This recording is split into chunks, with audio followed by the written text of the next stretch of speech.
Imagine my disappointment of me growing up with this game instead of Star Fox. Hello everyone, my name is Don. It's almost Christmas time, so I have to do some sort of rail shooter or space shooter of some sort, and this game popped up out of nowhere. It's Space Harrier II on the Sega Genesis. I believe this was a launch title for the system. It was released in 1988 in Japan and 1989 in North America. And as such, oh, Jesus Christ. Demo couldn't even play the game right. I'm in for some tough shit with this one. But as I was saying, the new 16-bit console generation with the turbo graphics of the Sega Genesis and the soon-to-come-out Super Nintendo, these games started to look prettier. This game is no exception, but it pushes the graphics a little bit too hard and sacrifices some of the fun gameplay because, this game is fucking difficult. And for all the wrong reasons, too. I would say put it on easy, but the difficulty mode is just a suggestion, so just turn rapid fire on. And as for direction, it's self-explanatory. It's whether or not you want to press down to go up or up to go down. It's kind of like Star Fox or Rogue Squadron. I just stick it on normal because I'm not controlling a ship, I'm controlling a guy. Yeah, that's the weird thing about Space Harrier. You're controlling a person who's flying through the cosmos. But yeah, I just leave it on normal. It's down to down, up to up for this guy. Anyway, you can pick your levels here, including hell. You can actually go to hell in this game. There's a lot of strangeness to the Space Harrier games. You got Cyclops mammoths in the first game. I'm dead serious, those are actually a thing. You got Gundams for some reason. And then there's this guy who just flies inexplicably. To say that the developers of this game was on some stuff back in the 80s is kind of an understatement. But here's the game. The controls are pretty free-roaming for the most part. You're not stuck to the center of the screen like most other rail shooters. You can actually move around, and if you let go of the D-pad, you'll just stay in that direction until you want to move somewhere else. I don't know why. The original Space Harrier had more fixed controls, so if you let the stick go neutral in that game, you'll just move back to the center of the screen. That's not really the case here. The controls are more free-roaming, which is better in the long haul. This game is still fucking difficult, though.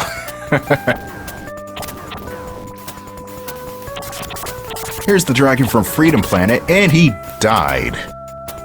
Now, this guy is either overpowered as hell, or that dragon was really weak. But I mentioned before that I grew up with this game, and for some reason, my dad likes it, even though he likes flying games, sure, but he likes more military flying games, so like Afterburner and Ace Combat, but not stuff like fantasy sci-fi like this. This is kind of left field for him, but he played it. I think he beat it once too. This is one of those games that's not easy to complete, but he did it.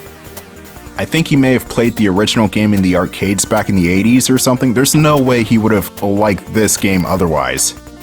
Oh, I almost died there. You want to be really careful with this game. You can die on the most random shit. And it's extremely easy to get into this constant death loop where you're dying over and over again because the enemies are just deceivingly accurate and sniping you. Not right now though, the bullets are still relatively slow, but give it 3 levels, yeah. I say 3 levels because I think I died on level 5. Oh lord, don't crash into the wall! Oh my lord, how did I avoid that? I should have died there. This game has some questionable hit detection. It looks like I should have smacked my face on the wall like Tobey Maguire from Spider-Man 2. But no, I somehow made it through. Now watch, one of these Spaghettio/Wrinkle Rings from Metroid might clip me and I'd just die instantly. But no, I somehow survived that too. For this to be a late 80s attempt on a rail shooter for the Sega Genesis, Space Harrier 2 is not bad. A lot of other rail shooters for this console, however, well, they're ass. Or they're just alright, some of them. Especially if they're ports of arcade games. That's where the cracks start to show. This boss, which I think their name is Wizard, you have to go after their orbital balls. And once those balls are destroyed, you shoot the main body. But more importantly, this guy is fucking creepy. Look at the head!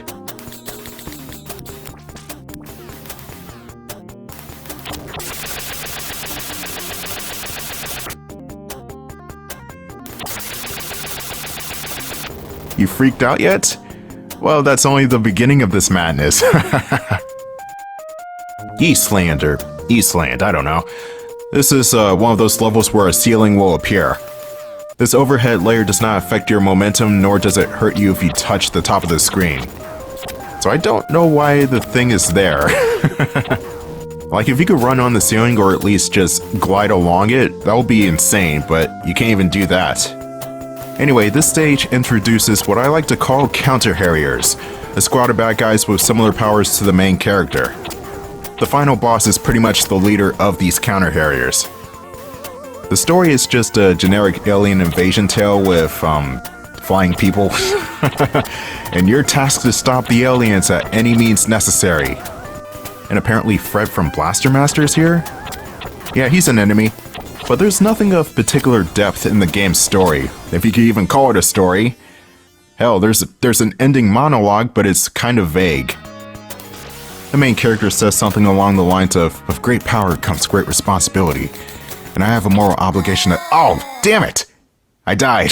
That was my first death. Anyway, here's the real dragon from Freedom Planet, and this guy is tough. He shoots quickly, and he barely exposes himself to attack, so you have to be quick yourself.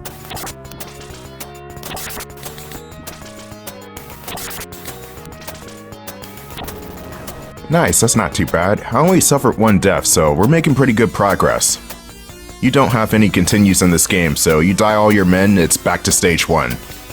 Anyway, Zeropolis, or maybe Seropolis. Yes, I'm going for the old Hydro City Hydropolis debate. Newsflash, it's Hydro City. And I died again. I just got shot by a green Gundam. Has anybody even seen that anime, Mobile Suit Gundam? It's a really old show, but there's like 10,000 of those animes. It's kind of like Power Rangers. How each season's just a different version of the characters or something like that. Or maybe these are Transformers. What am I fighting, Optimus Prime? You know, me being an American, I grew up with Transformers. And these are Transformers. Anyway, these robots were actually in the original Space Harrier game.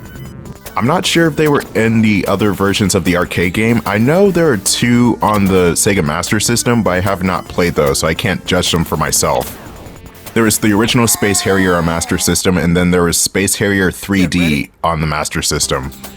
As if the original game was already not 3D enough.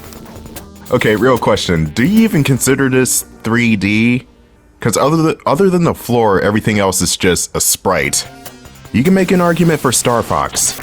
Even if the floors in the background are 2D, the ships are not. Anyway, this boss is weird. It's a daisy chain of robots that orbit each other. You shoot a nondescript core, I don't know what you're shooting at exactly, and they'll just start to barrel towards the screen. And here we made it to the bonus stage. Oh god, my eyes. Should probably put a warning on the top of this video. Do not watch in full screen. This game is not kind to people's eyes, especially in dark rooms. In this game, and I think Afterburner, were the reasons why my brother suffers from motion sickness. Thanks, Sega. Thanks. Anyway, I'm prattling on too much. This bonus stage revolves around destroying nature, as well as animated suits of armor. I don't know why those are an enemy, but they are. We're probably secretly playing as a bad guy. Why are we destroying clams in suits of armor? But here you don't have to worry about running into enemies. Your hoverboard will just run right through them and destroy them, which will add to your point counter. And you definitely need those points, man. You need those points. Every 100k, or maybe it's 150k, you get an extra life. Space Harrier II, despite it being super hard, is very generous with lives. Welcome to Copper Hill, even though nothing in this stage vaguely resembles copper. Unless blue copper exists, which I assume does not. Anyway, the main gimmick of Copper Hill is to avoid these stone pillars. Of course, you'll still have enemies flying towards you at Mach 10. Blast processing is a bitch. It's a fancy marketing term for higher frame rates, higher processing power, higher speed. You gotta have that speed, gotta go fast. Sonic X. Nobody remembers that fucking show. But the Motorola 68000 chip, that's the processor within the Sega Mega Drive, that's one of the many things that caused the whole Sega versus Nintendo console war thing. Which was a fun debate, I will admit, but I like the best of both worlds. If I want my slow-paced, character-oriented RPGs, I go for Final Fantasy 4 or 6. Or Final Fantasy 2 or 3, whatever you want to call it. Or if you want like a more carefully crafted, more methodical platformer, Super Mario World or Castlevania 4. The Sega Genesis is definitely built for more arcade-style games like Streets of Rage, Space Harrier, and Golden Axe. And Sonic. Of course Sonic. Just imagine this game being on the Super Nintendo. I mean, sure, it could work, but a lot of things would have to look different. Hell, I think this Chimera boss would be a multi-jointed mess of polygons and sprites and weirdness. And speaking of, this winged tiger actually has two phases. Once you blow off the wings, then it'll start running across the field. This is a really weird boss. The cat's not even animated when it runs towards you. It's like a kid playing with their toys, except the kid's hand is invisible. But the beast will run from the left to the right, and once it finishes its rounds, it will run towards a player. Sometimes it will shoot bullets at you. And the fireballs depend on whether or not the cat is on its second loop of running around.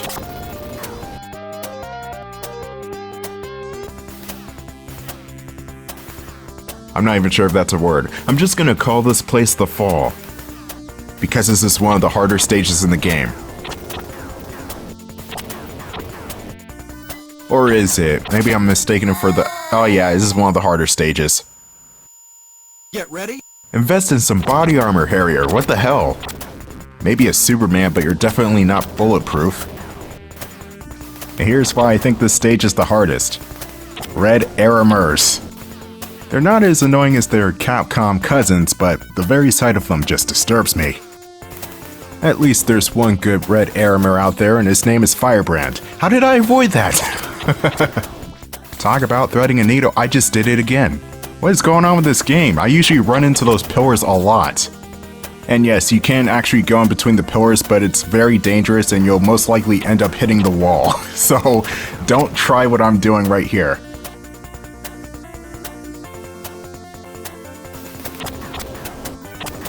Oh hey guys, why aren't you on my side? I promise we'll get the blackjack and hookers. You know what, forget the blackjack. Alright, time for the next boss, and it's... Death, I think. His strategy is to split himself into 3 shadows and circle around the screen. Only one of these shadows have a hitbox. You find the correct shadow and shoot it a bunch of times, he'll go into the next phase.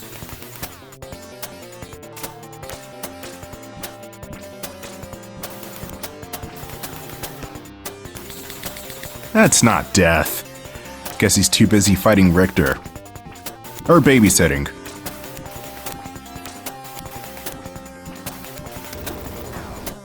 The explosion effects are really crap. they look so puny. Bite-sized explosions. All we need is that 8-bit Konami explosion sound effect.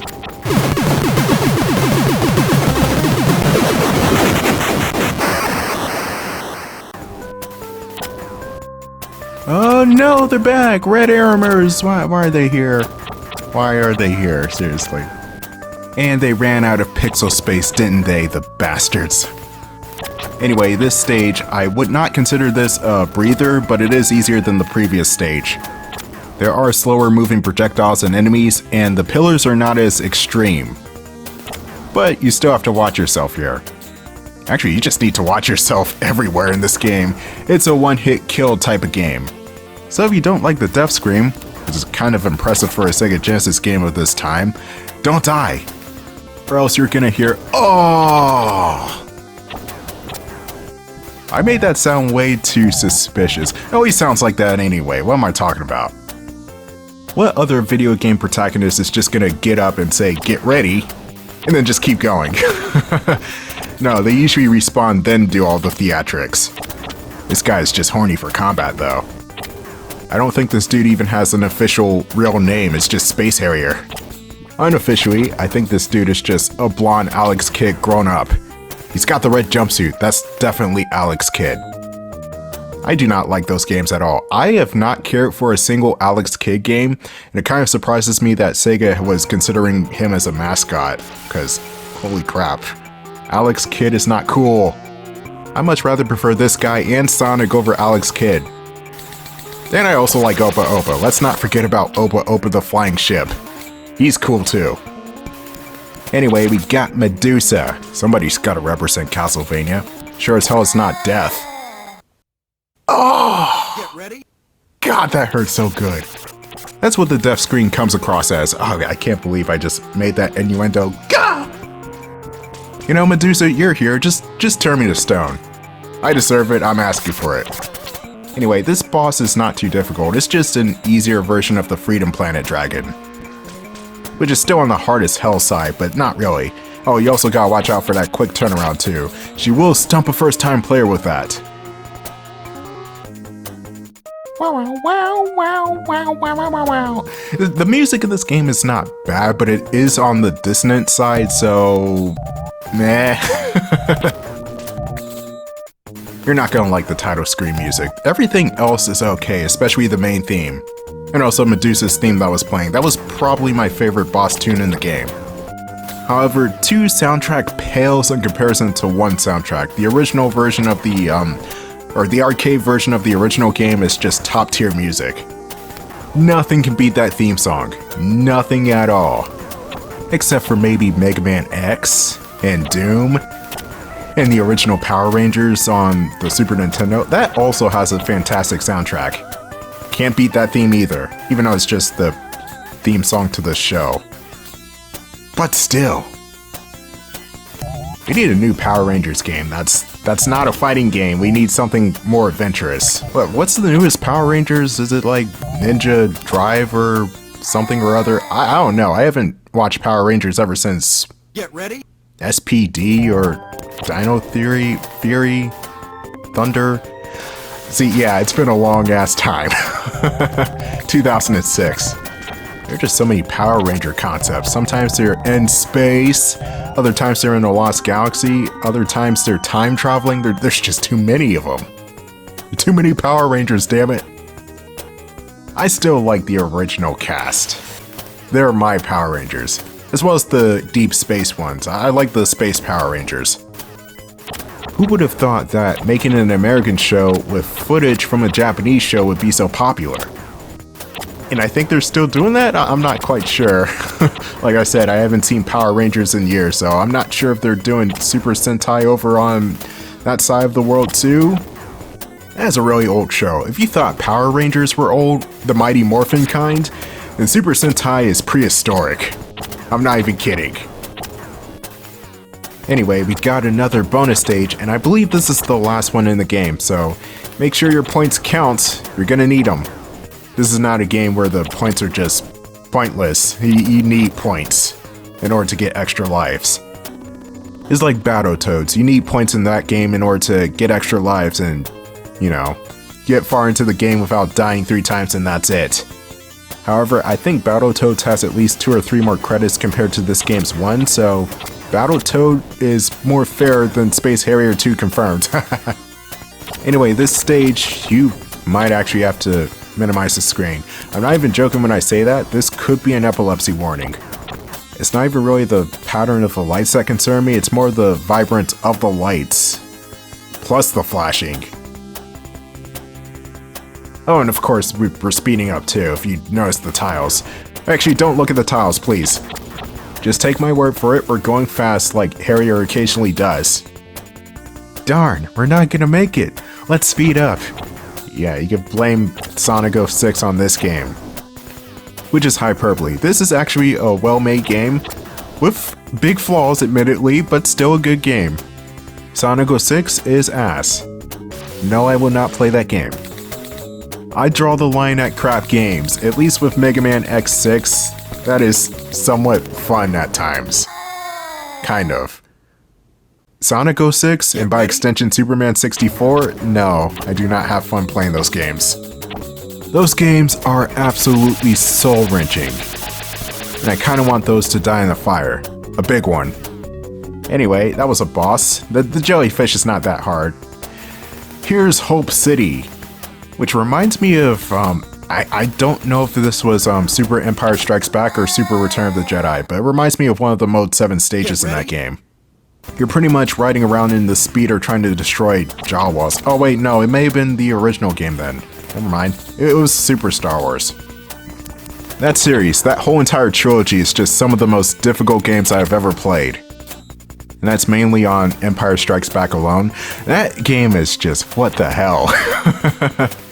It took me 3 days to beat that mess. Super Empire Strikes Back is insane. Insane, I tell you.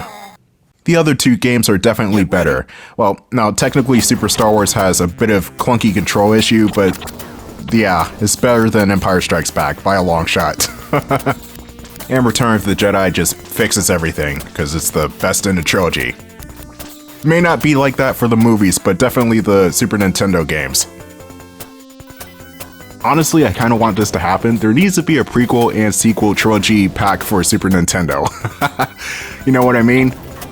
Like the Phantom Menace, Attack of the Clones, and Revenge of the Sith, but they're in the style of the old Super Star Wars games. And do the same for the Disney trilogy too. They all need to play like Super Star Wars somehow. Somebody please make that happen. Just give me one reason to like Rise of Skywalker. Anyway, this boss is a D&D die, and he dies in one hit. Yeah, that was threatening. Actually, it can be threatening because if you're on the left side of the screen and you're not paying attention, it will run straight into you. That has happened to me a multitude of times. It just comes right in and smacks me in the face. Like a dick. Not like the type of dick you're thinking. Anyway, welcome to hell. Great start. This may look like the final level, but trust me it's not. Not by a long shot. You can't technically pick this from the select screen, but this is either the third or fourth stage that's from the end, so there's that. And that's not counting the boss rush and the final boss. Oh yes, there is a boss rush in this game. Channeling Mega Man energy. Anyway, Hell Peak is, well, it's hell, but it's honestly not that hard of a stage. You just gotta know the layout and watch out for the enemies and the pillars, like always. You got these, I honestly don't even know what these enemies are.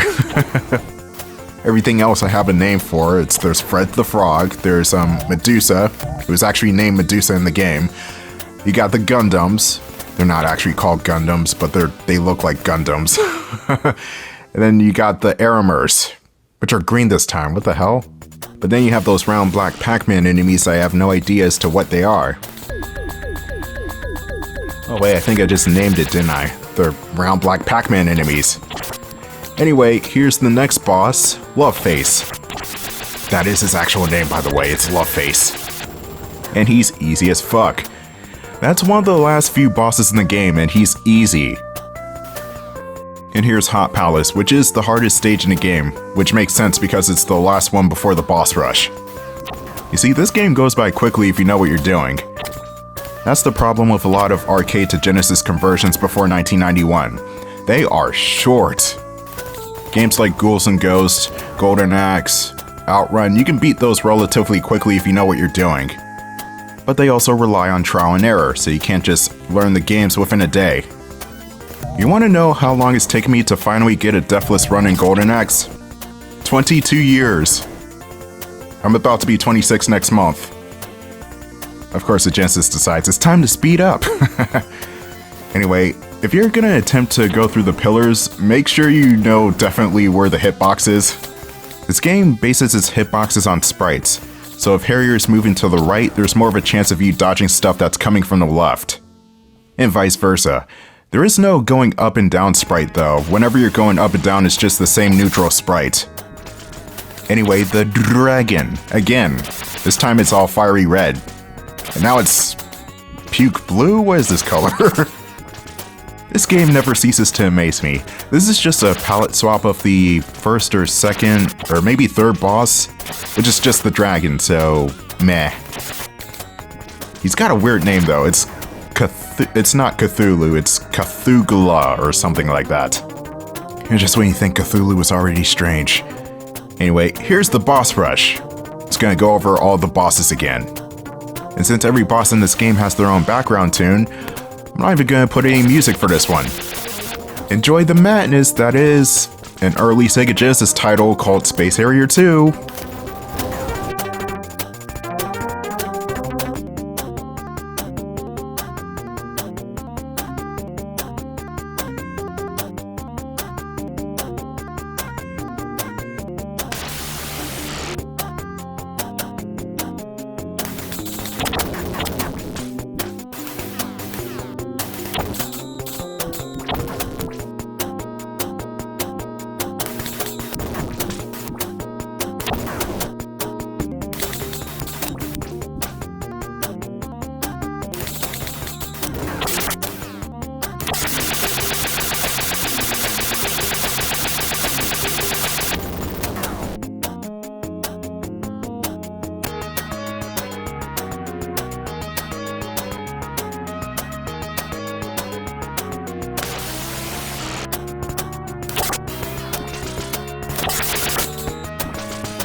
Get ready.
final boss time.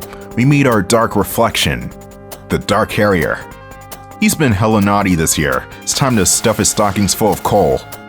And laser beams. You know, the playable character does look kind of like Santa Claus. It's the red jumpsuit, that's why. Anyway, the Dark Harrier has a couple of different attacks, some of which are hard to gauge because they're that quick. If you're actively moving in, say, like a circle or an infinity motion, you're never gonna get hit. You also gotta watch out for that move where he turns into a flaming croissant and tries to tackle you. But other than that, Dark Harrier may be the final boss, but he's not the hardest boss in the game. I'm not tempted by your French bakery skills, Harrier, or Dark Harrier.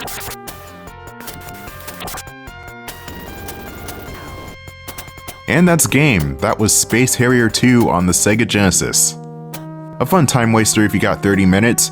Be aware that it is dated, so the controls may be a bit awkward.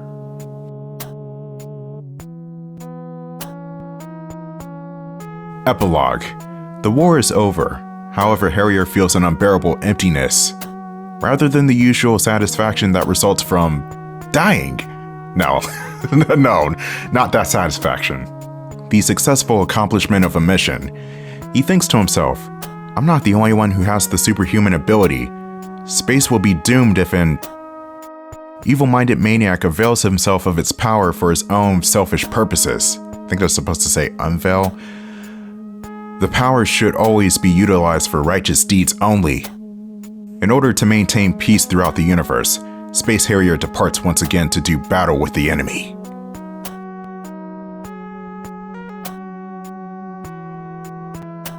So this guy is indeed horny for battle. That's been confirmed.